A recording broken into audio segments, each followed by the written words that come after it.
La temperatura percepita, che tiene conto anche dell'umidità, è abbastanza superiore, è superiore ai 40 gradi.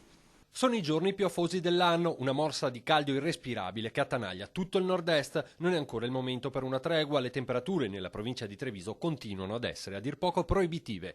Con le colonnine di mercurio oltre i 30 gradi anche durante le ore serali, sono momenti di superlavoro per le strutture sanitarie e per i medici. Tra le persone ricoverate per malore alla sagra di Sant'Alberto di Zero Branco si trattava di volontari impiegati in cucina, tra di loro anche un ragazzino di 15 anni.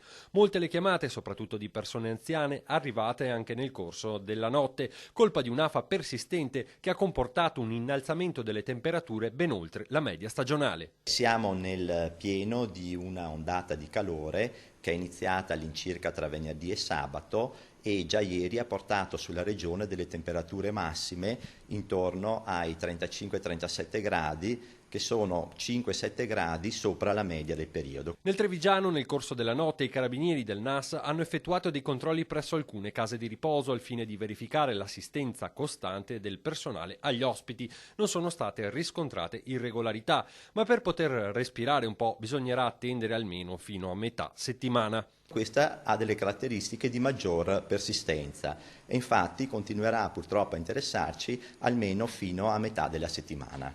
A portare un po' di refrigerio dovrebbe essere una perturbazione in arrivo dalla Francia, che con sé, oltre all'abbassamento delle temperature, dovrebbe portare anche rovesci e temporali.